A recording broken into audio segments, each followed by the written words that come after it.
Bismillahirrahmanirrahim. Assalamualaikum warahmatullahi wabarakatuh. Bagaimana kabarnya hari ini?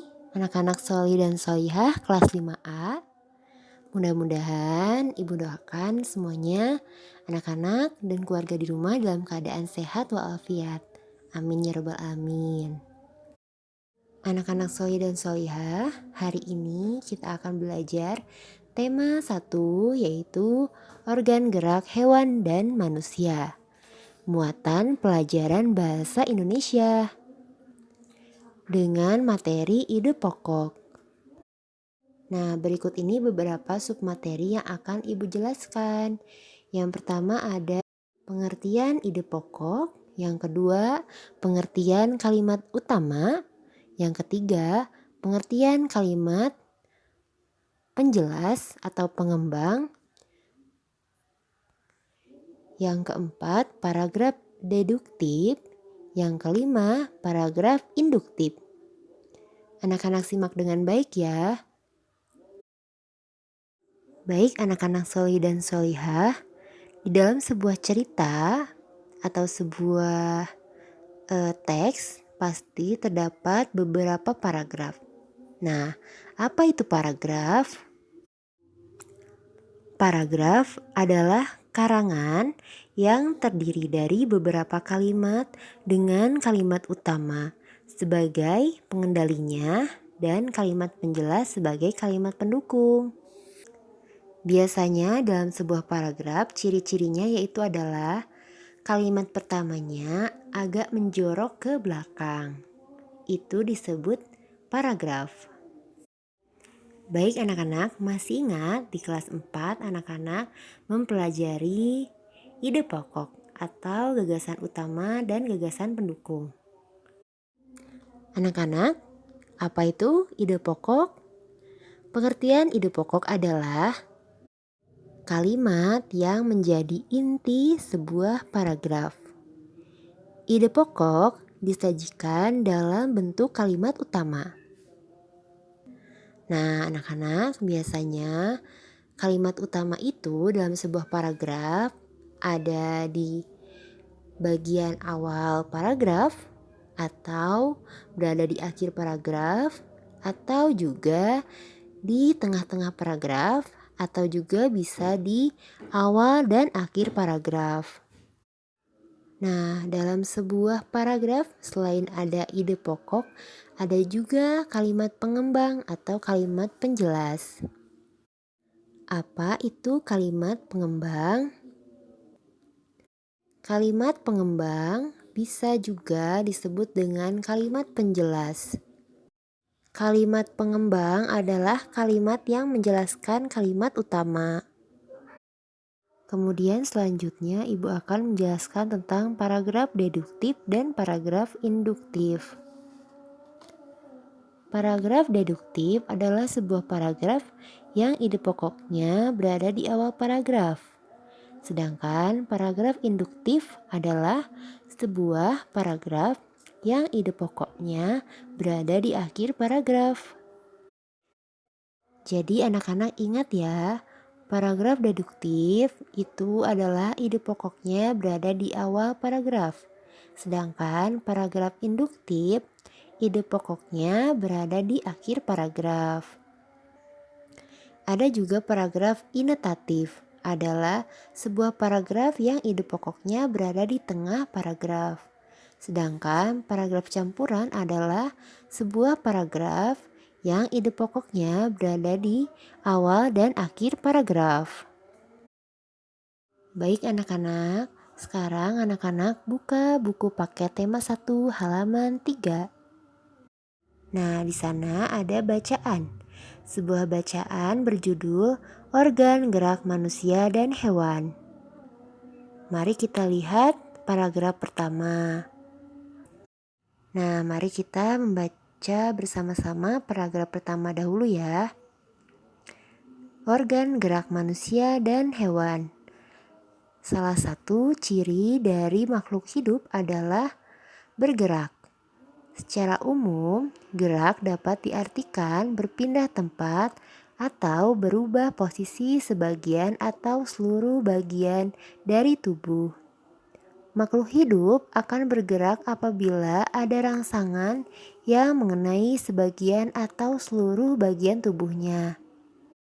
Baik anak-anak, sekarang di mana letak ide pokok pada paragraf pertama? Sudah ada belum? Baik, ide pokok paragraf pertama adalah kalimat pertama. Salah satu ciri makhluk hidup adalah bergerak. Nah, itulah ide pokok pada paragraf pertama. Kemudian, di mana letak kalimat pengembang paragraf pertama? Ya, betul. Kalimat pengembang pada paragraf pertama yaitu secara umum gerak dapat diartikan berpindah tempat atau berubah posisi sebagian atau seluruh bagian dari tubuh. Makhluk hidup akan bergerak apabila ada rangsangan yang mengenai sebagian atau seluruh bagian tubuhnya. Nah, itulah kalimat pengembang pada paragraf pertama.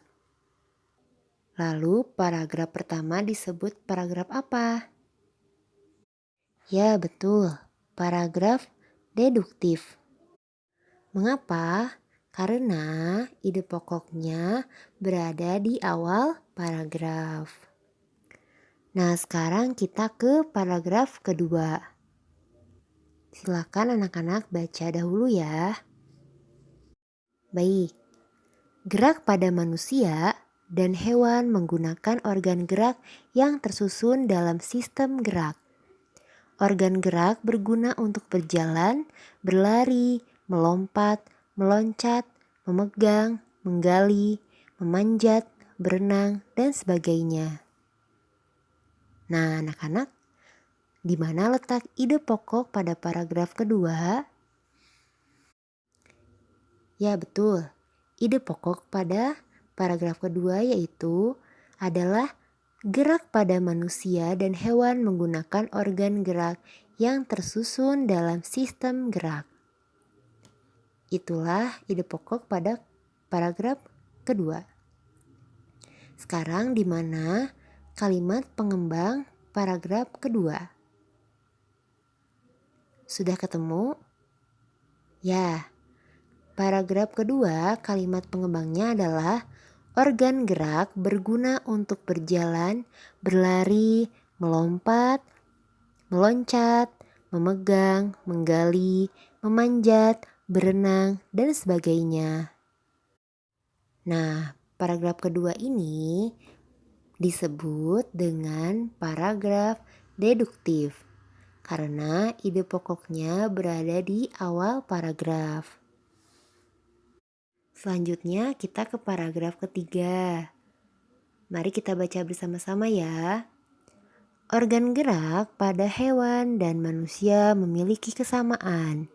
Alat-alat gerak yang digunakan pada manusia dan hewan ada dua macam, yaitu alat gerak pasif berupa tulang dan alat gerak aktif berupa otot.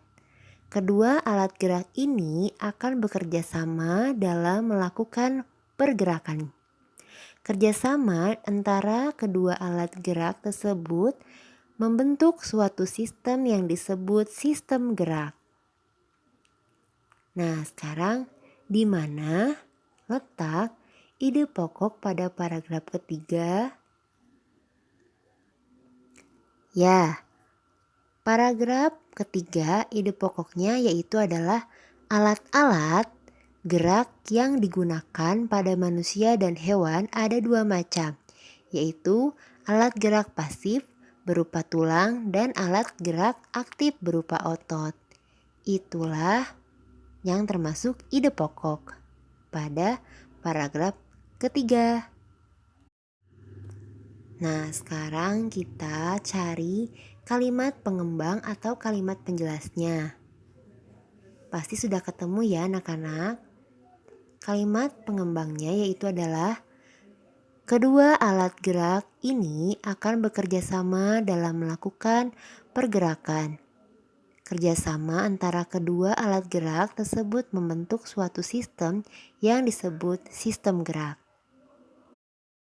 Baik anak-anak soli dan solihah, pada paragraf ketiga ini disebut paragraf apa? Di mana letak ide pokoknya? Ya betul, di tengah-tengah paragraf. Nah, kalau ide pokoknya di tengah-tengah paragraf berarti disebut paragraf inetatif.